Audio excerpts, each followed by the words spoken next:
quand on fait venir Françoise Joly dans les plus gros secrets de la République, parce que dans l'article, on parle quand même d'elle comme celle qui, aujourd'hui, négocie tous nos contrats pétroliers.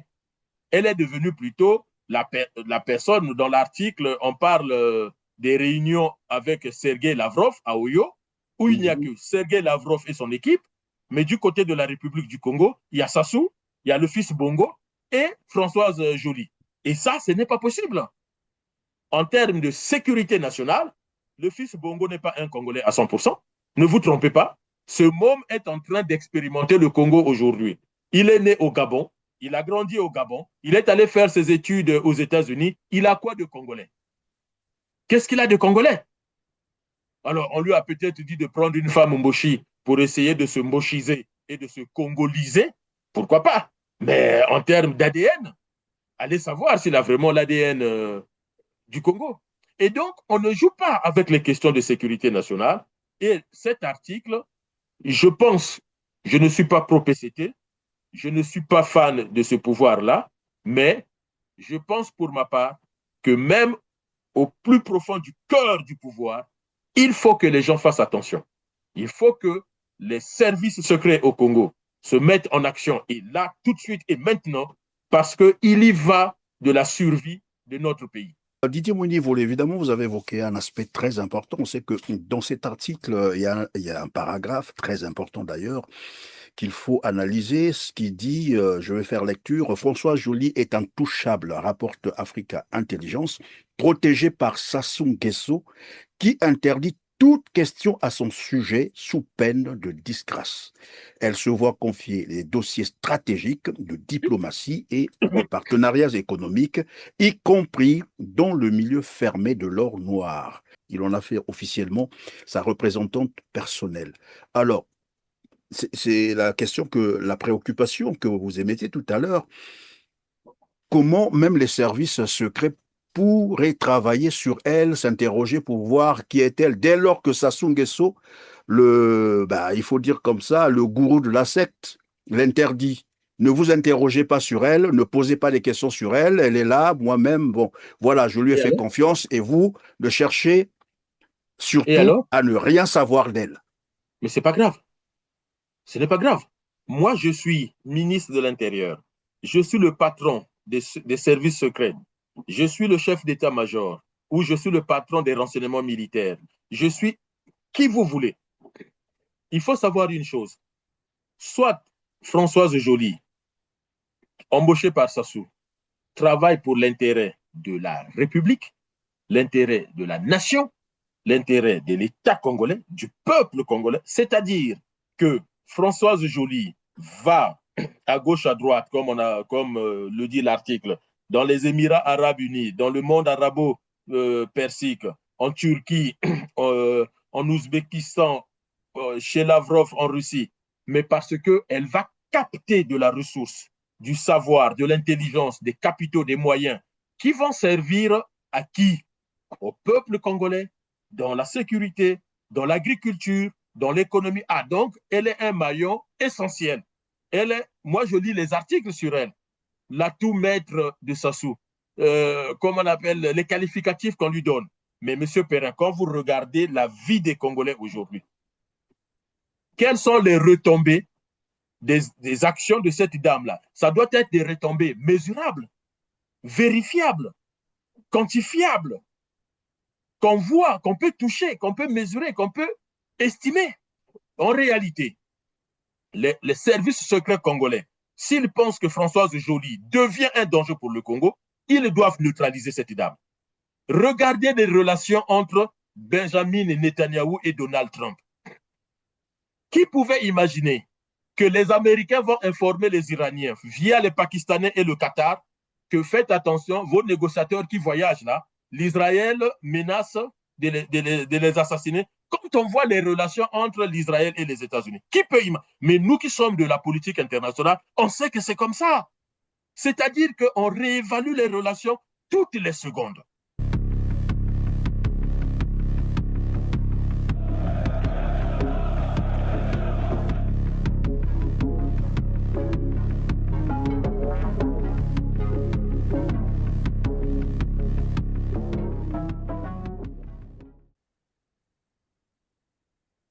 Bonjour à toutes et à tous, mesdames, messieurs. Ravi de vous retrouver sur RCT. Merci de suivre cette autre édition de Droit de savoir où j'ai le plaisir de recevoir Didier Moini-Volo, spécialiste de relations internationales, porte-parole du Congrès pour la Renaissance, le CRC. Avec lui, nous allons tenter de décrypter l'enquête d'Africa Intelligence intitulée Françoise Joly, l'énigmatique conseillère française de chef d'État devenue le relais de Moscou. Une enquête signée par Paul Dutchman, Antoine Roland et Johan Tilouine, publiée le 6 juillet dernier, donc le 6 juillet 2026. Bonjour Didier Moini-Volo. Bonjour Christian Ferrand et merci pour cette invitation. Évidemment, cet article, je pense que ça a secoué plus d'un à Brazzaville. Eh bien, écoutez, je vais faire de mon mieux pour essayer de décrypter et permettre aux Congolais de comprendre les conséquences pour notre pays, pour notre économie, pour notre place en Afrique et dans le monde d'inter-articles, parce que ce qui est décrit là-dedans, c'est plutôt dangereux pour nous. Quand je dis pour nous, c'est-à-dire pour le peuple congolais. Dangereux pour le peuple congolais, Didier Moini-Volo. On va commencer par l'intervention d'Anatole Collinet Makosso sur Global TV. Je ne sais pas si vous l'avez suivi, mais juste un aspect qu'on va prendre parce que finalement, c'est une intervention qui a énervé beaucoup de Congolais. C'est vraiment des contre-vérités, du mensonge, de la propagande et certains n'ont même pas reconnu Anatole Collinet Makosso. Je prends un aspect. Alors, il a affirmé que Denis Sassou Nguesso est pour les Congolais ce que fut David contre Goliath, donc le cœur, comme qui dirait, de Dieu. C'est risible, mais bon, il a pris le soin de le dire. Je préfère, pour les raisons de droit d'auteur, je ne sais pas si ça sera bloqué. Bon, je reprends tout de même ces paroles. Donc, voilà, Denis Sassou Nguesso est pour les Congolais ce que fut David, qui avait battu, s'il faut le dire comme ça, Goliath. Il a encore pris un autre exemple, c'est que Denis Sassou Nguesso est ce que fut Charles de Gaulle, donc le général Charles de Gaulle pour la France. Lorsque vous avez de telles comparaisons faites par un Premier ministre, quel commentaire cela vous inspire? Quel commentaire cela m'inspire? Alors, déjà, Monsieur Perrin, Anatole Collinet Makosso est Premier ministre, si j'ai bien Oui. compris. Mais c'est quoi le travail d'un Premier ministre? Vous avez parlé de propagande, vous avez parlé de mensonges, qui tient des propos mensongers, vous avez parlé de contre-vérité. Est-ce que le Premier ministre qui est à la tête d'un gouvernement, son travail, c'est de faire la propagande du président de la République, ou bien que son problème à lui, son sujet à lui, c'est de mettre en pratique le projet de société pour lequel, semble-t-il, les Congolais ont voté pour Denis Sassou Nguesso. Le problème de Collinet Makosso, s'il n'est pas dans une église en train de chanter, vous êtes Premier ministre d'un État laïque et vous n'êtes pas censé afficher vos préférences idéologiques, vos préférences religieuses, puisque vous êtes le Premier ministre de tous les Congolais. Mais on le voit prêcher dans une église, on le voit chanter dans une église. Comme la plupart des ministres d'ailleurs, peut-être pas la plupart. Jean-Bruno Itoa va officier dans une église. Il est ministre de la Oui, mais République. est-ce qu'on peut penser, pardon Didier de vous couper comme ça, est-ce qu'on peut penser que c'est une déformation finalement, comme qui dirait, professionnelle, c'est-à-dire c'est un chantre Non, habitué à chanter, à louer, mais et voilà, il non, le fait partout où il passe. mais non, il n'y a rien de tout ça. C'est de la médiocrité à l'état pur. C'est de la médiocrité à l'état pur. Ces gens-là ne savent même pas qu'ils sont à la tête d'un État. Point. N'allez pas chercher autre chose. Jean-Bruno Itoa, Collinet Makosso, ils ont été à l'école. C'est des universitaires, c'est des sachants, si je peux le dire comme ça, comparé à d'autres qui sont au gouvernement, comme qui étaient avec lui, comme les Ibombo, ou encore Jean-Jacques Bouya, qui n'ont pas beaucoup étudié. Les gens ont souvent vanté Jean-Jacques Bouya comme étant un pilote, mais le diplôme de pilotage d'avion, c'est comme un permis de conduire. Qu'est-ce qu'il y a d'excellence à avoir un brevet de pilotage? Il y a quoi d'excellence? Le brevet de... Vous savez combien de Blancs, pour ne parler que des Blancs, puisque ce sont eux qui manipulent la plupart des avions. Vous savez combien de Blancs ont ces brevets de pilotage? Mais par contre, Jean-Bruno Itois, Colline Makosso, c'est des gens qui ont quand même étudié et qui oublient le sacerdoce du ministère public, c'est-à-dire que des membres du gouvernement qui est là pour toutes les communautés et qui vont afficher ça. Ça, c'était déjà un premier point à poser. Maintenant, quant à dire qu'est-ce qu'il fait, en dehors de faire la propagande de Denis, et même la propagande, mais c'est de la médiocrité quand j'entends ça. Comparer Denis Sassou Nguesso à David. Alors, David, c'est un mythe religieux. Personne n'en a trouvé les traces. D'accord? Faites attention. David, c'est un mythe religieux. Personne n'a trouvé les traces. Aucun historien n'a écrit un bouquin historique, même pas un historien israélien, pour vous décrire, comment on appelle, le site. C'est comme ça qu'on parle en histoire. Quel est le site de cet affrontement entre David et Goliath? On ne sait pas. C'est un mythe religieux. Et donc, il ne peut pas prendre des exemples de mythes religieux qui ne correspondent à aucune réalité d'aujourd'hui. Et David a protégé le peuple hébreu de Goliath.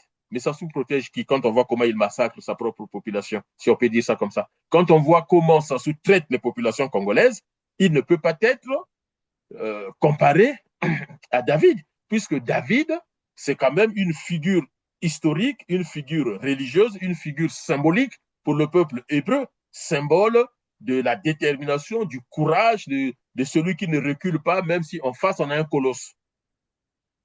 Oui, donc vous le dites pour exemple, hein, pour ceux qui nous suivent, là, parce qu'après ils vont le dire, oui, mais quand vous dites Denis Sassou Nguesso protège qui, évidemment? Denis Sassou Nguesso, à la rigueur, est un criminel recherché par la justice française. 14 ans.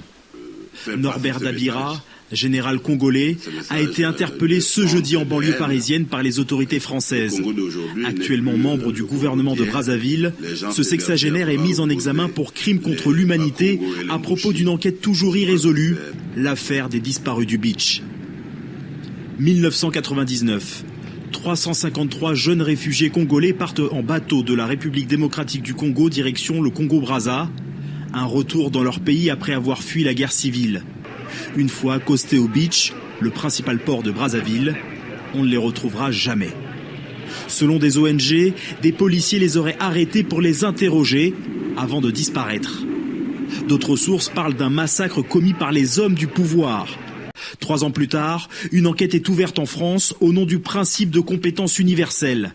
Principale personne visée, 15 hauts gradés de l'armée de la police congolaise, dont Norbert Dabira, mais aussi le chef d'État Denis Sassou Nguesso. Puisque David, le peuple hébreu est terrorisé par Goliath, David est devant pour défendre le peuple hébreu contre Goliath. Monsieur Perrin, combien de fois les militaires angolais ont pénétré à Kimongo? Combien de fois? Depuis que Sassou est président. Depuis 1997 que Sassou est revenu au pouvoir. Combien de fois l'armée angolaise a occupé Kimongo et les environs?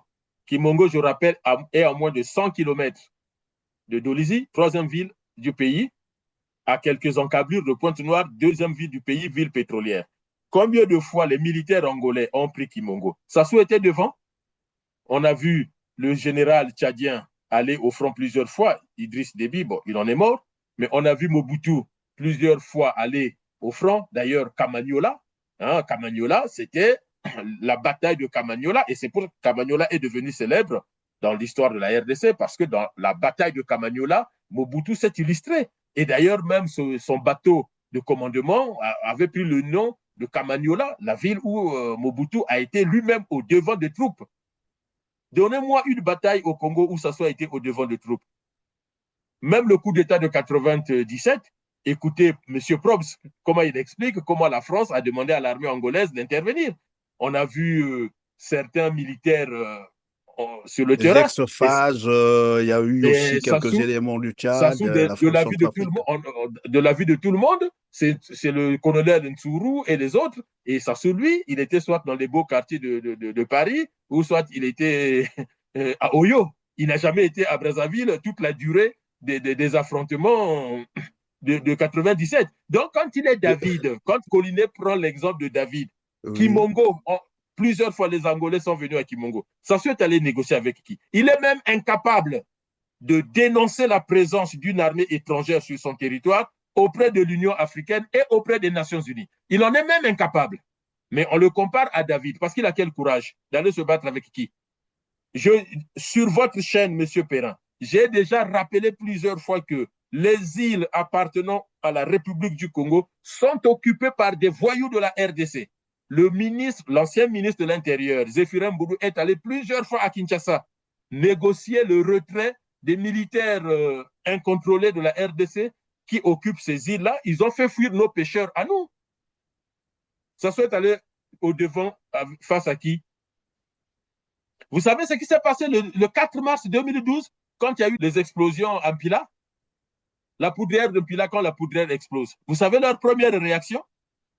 Le pouvoir. Non, mais Sassou Nguesso s'était déjà retrouvé de l'autre côté de Dieu, c'est-à-dire mais parce après Brazzaville. Ils pensaient qu'on était attaqué par Kinshasa et tous étaient déjà de l'autre côté du Dieu en train de fuir. Quel courage Koliné Makosso veut nous parler aujourd'hui pour le comparer à David? Première chose. Deuxième chose, il compare Denis Sassou Nguesso à De Gaulle. D'accord? Mais Charles de Gaulle, si on met d'un côté la méthode comparative, puisque c'est ça, la méthode comparative, on met d'un côté Charles de Gaulle, on met France, Charles de Gaulle, République du Congo, Denis Sassou Nguesso. Mettons maintenant des similitudes. Charles de Gaulle, c'est la protection sociale en France. C'est la sécurité sociale. C'est la 5e République. C'est faire rayonner la France dans le système international. Là où la France serait peut-être parmi les perdants de la Seconde Guerre mondiale, De Gaulle a su manigancer, a su travailler pour que la France soit parmi les vainqueurs, jusqu'à avoir une base militaire en Allemagne. À la fin de la guerre, la France a sa base militaire. La France participe à la résolution des conflits.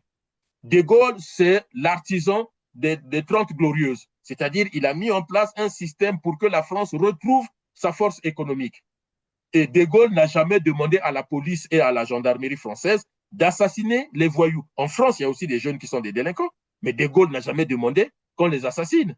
Et De Gaulle, quand à un moment donné, il a senti que le peuple français avait besoin d'autre chose, il a dit, soit vous votez la réforme du Sénat, soit je me casse. On a voté contre, il est parti.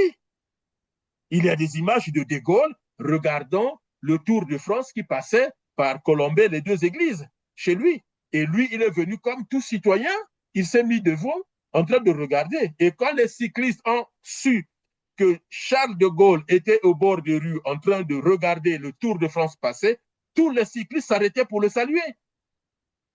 Denis Sassou Nguesso, c'est quoi? Ce sont les assassinats des enfants, ce sont les disparus du beach. Dites-moi, j'allais oublier le plus important. Je ne sais pas si c'est le plus important, mais je le dis quand même. Savez-vous que Charles de Gaulle, à l'Élysée, payait les factures de sa propre consommation? Sa femme, que les Français appelaient affectueusement Tante Yvonne.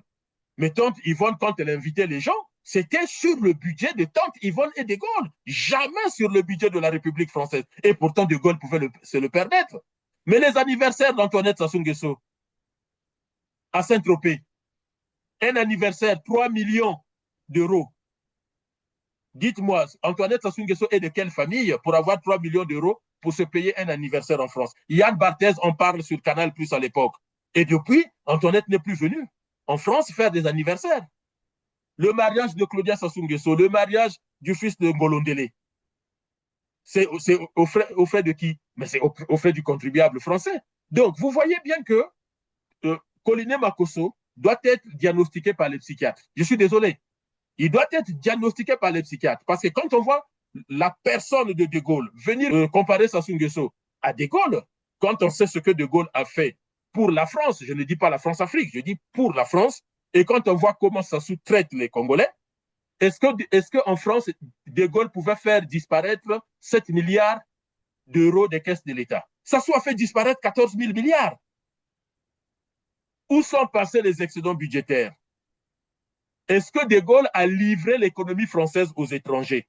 Sassou nomme à la tête de la raffinerie des étrangers, à la tête même de ce qui fait la sécurité, notre sécurité nationale, des étrangères et des étrangers.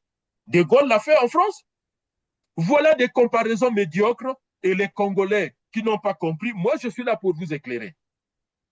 Les Congolais qui n'ont pas compris, ils vont applaudir. Mais Colide Makosso est Premier ministre, ce n'est pas pour faire de la propagande, mais c'est pour trouver des solutions aux problèmes des Congolais. C'est pour trouver Oui, des mais solutions. le problème de, Il faut pardon, terminer, M. Perrin. oui, Peut-être que Colline Makosso ne se rappelle plus, ou peut-être qu'il a la mémoire courte, l'une des femmes de Denis Sassou Nguesso, la fille, Madame Ayessa, comment on l'appelle, qui gère le musée de l'idole de Sassou, la directrice du musée des Brazza, Belinda et ça. Belinda Ayessa a été formelle. Elle a dit, le modèle de Denis Sassou Nguesso, c'est Pierre Savrognon des Brazza. C'est pas moi qui le dis. Celle qui partage l'intimité avec Sassou, celle qui partage un lit avec Sassou, celle qui a fait des enfants ou un enfant avec Sassou. Elle vous dit, dans notre intimité, Sassou me l'a dit, mon modèle, c'est des Brazza. Je vais lui faire un mausolée et toi, tu en seras la directrice. Et Colline Makosso vient nous dire que c'est De Gaulle l'équivalent de Sassou, mais Non, c'est mais pas possible. évidemment, le problème, c'est qu'avec Anatole Colline Makosso, pour ceux qui le connaissent, bien entendu, il est passé maître dans la propagande, j'allais dire, vénéré Denis Sassou Nguesso. Et certainement, c'est pour cela qu'il est maintenu à ce poste. Parce que Anatole Colline Makosso, pour ceux qui ne le savent pas, il est souvent dans le déni même de crime. Vous vous rappelez l'affaire, au début de l'affaire des disparus de Beach. Il Oui, a oui. écumé tous les plateaux télé Oui, des il chaînes présente ça comme un françaises fantasme. Oui, pour démontrer aux gens que cette affaire était une fausse affaire, qu'il n'y avait jamais de disparus de Beach. au final, Dès qu'est-ce qu'il a lors que fait? le procès avait été confirmé, que le premier procès a eu lieu, on ne l'a plus jamais entendu. Il n'a même jamais demandé d'excuses. C'est le même qui parlait aussi du génocide. En fait, il évoquait un génocide imaginaire dans le pool. Lorsque les gens savent ce qui se passe ou ce qui s'est passé dans le pool. Voilà un monsieur comme ça, c'est lui qui arrive sur le plateau pour dire Denis Sassou Nguesso est pour les Congolais ce que fut David, voilà, qui avait combattu Goliath, De Gaulle pour la France. Mais Denis Sassou Nguesso, tout le monde sait ce qui le caractérise. Ce sont les détournements, vous l'avez dit tout à l'heure, le vol, et ça, on peut le citer. Il est souvent cité dans les affaires de corruption, de vol, de détournement d'argent public. Et on vient comparer un monsieur comme ça avec De Gaulle. Mais c'était une parenthèse. C'est insulter la mémoire du général de Gaulle. Quand À on la sait rigueur, oui. qui a été Charles de Gaulle, euh, comparer Sassou à de Gaulle, c'est vraiment insulter la mémoire de Gaulle. Et je pense que la prochaine fois que les autorités françaises rencontreront Colline Makosso, ce serait bien qu'il lui rappelle d'abord que voilà, il ne faut pas comparer l'incomparable. Et il faut respecter euh, la mémoire des grands hommes qui ont vraiment travaillé pour leur pays. Africain, on peut avoir des réticences à applaudir De Gaulle, mais pour la France, attendez, De Gaulle, c'est lui qui a eu le génie d'avoir une armée autonome. L'armée française est la seule armée autonome en Europe. Vous imaginez tous les pays européens? Mais parce que De Gaulle avait compris très vite que si nous dépendons de la technologie américaine, nous, Français, si les Français dépendent, si l'armée française dépend de la technologie américaine, tôt ou tard, nous serons bloqués dans l'utilisation des armes américaines. Mais il avait vu loin. Mais De Gaulle, c'est aussi celui qui avait dit aux Européens, ne négligeons pas la Chine. Les Chinois apprécient De Gaulle parce que très vite, De Gaulle a dit aux Chinois, je suis sûr et certain que vous allez dominer le monde un jour. Tôt ou tard, vous êtes appelés à dominer le monde.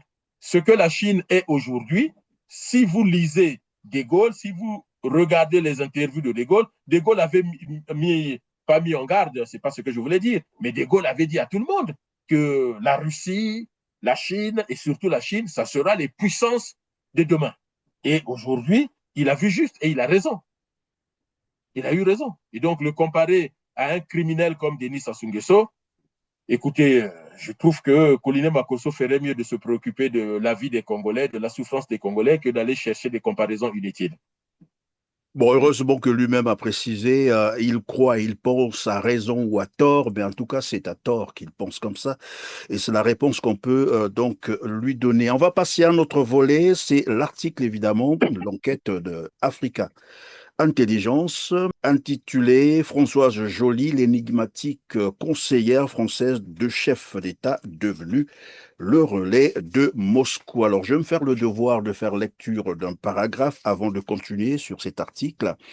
La femme d'affaires d'origine rwandaise œuvre depuis 2 ans à l'implantation d'Africa Corps au Congo et au Togo. De Paris à Moscou, en passant par Kigali, Afrique Intelligence révèle la trajectoire jusque la tenue secrète de celle qui officie au plus proche du pouvoir, de Brazzaville et à Lomé. Alors, je m'arrête d'abord à ce niveau-là pour vous faire réagir. Vous avez certainement pris connaissance de cet article. D'abord, vos impressions générales.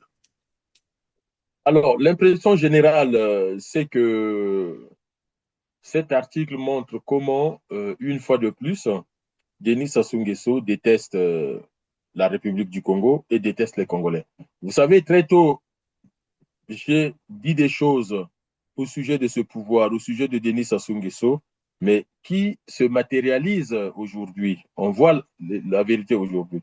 Lorsque vous êtes un chef d'État, dans votre cercle le plus intime et pour des raisons de sécurité nationale, j'ai lu l'article et j'ai vu que Madame Joly a fait des études de sciences politiques. Je comprends bien.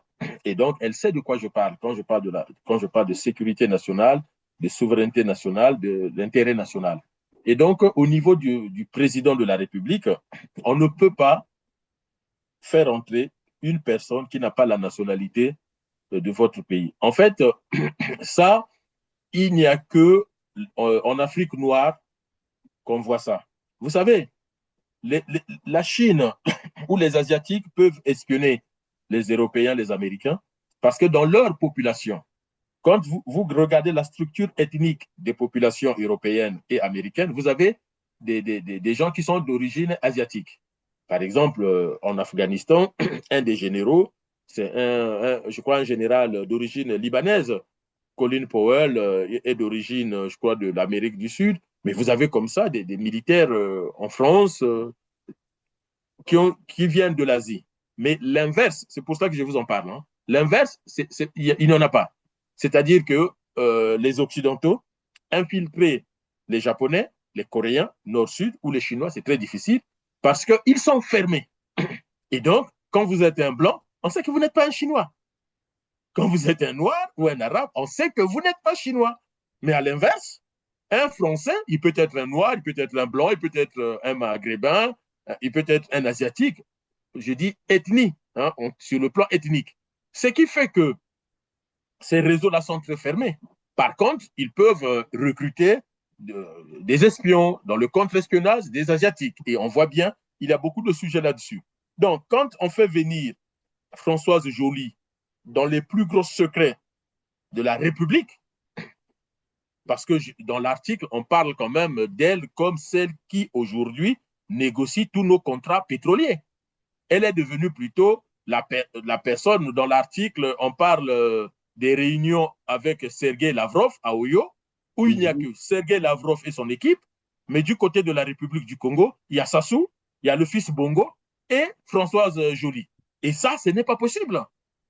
En termes de sécurité nationale, le fils Bongo n'est pas un Congolais à 100%. Ne vous trompez pas. Ce môme est en train d'expérimenter le Congo aujourd'hui. Il est né au Gabon, il a grandi au Gabon, il est allé faire ses études aux États-Unis. Il a quoi de Congolais? Qu'est-ce qu'il a de Congolais? Alors, on lui a peut-être dit de prendre une femme mboshi pour essayer de se mbochiser et de se congoliser. Pourquoi pas? Mais en termes d'ADN, allez savoir s'il a vraiment l'ADN du Congo. Et donc, on ne joue pas avec les questions de sécurité nationale. Et cet article, je pense, je ne suis pas pro-PCT, je ne suis pas fan de ce pouvoir-là, mais je pense pour ma part que même au plus profond du cœur du pouvoir, il faut que les gens fassent attention. Il faut que les services secrets au Congo se mettent en action, et là, tout de suite et maintenant, parce qu'il y va de la survie de notre pays. Parce que la suite, vous ne maîtrisez pas. On sait comment les choses commencent, mais comment ça se termine, même le plus imminent en sciences politiques ou politique internationale ne pourra pas vous le dire. C'est pour cela que nous, en politique internationale, on prend des précautions. On ne commence pas des choses si on ne maîtrise pas tout le parcours. Qu'est-ce qui se passe demain si Sassou disparaît de là? Sassou, il est vieux, il va mourir un jour. Qu'est-ce qui se passe après? Oui, mais Didier Mounier, évidemment, vous avez évoqué un aspect très important. C'est que dans cet article, il y a un paragraphe très important d'ailleurs qu'il faut analyser. Ce qui dit, je vais faire lecture, François Joly est intouchable, rapporte Africa Intelligence, protégé par Sassou Nguesso, qui interdit toute question à son sujet sous peine de disgrâce. Elle se voit confier les dossiers stratégiques de diplomatie et de partenariats économiques, y compris dans le milieu fermé de l'or noir. Il en a fait officiellement sa représentante personnelle. Alors, c'est la préoccupation que vous émettez tout à l'heure. Comment même les services secrets pourraient travailler sur elle, s'interroger pour voir qui est-elle, dès lors que Sassou Nguesso, il faut dire comme ça, le gourou de la secte, l'interdit. Ne vous interrogez pas sur elle, ne posez pas des questions sur elle, elle est là, moi-même, bon, voilà, je lui ai Et fait alors? confiance, et vous, ne cherchez Et surtout alors? à ne rien savoir d'elle. Mais ce n'est pas grave. Ce n'est pas grave. Moi, je suis ministre de l'Intérieur. Je suis le patron des services secrets.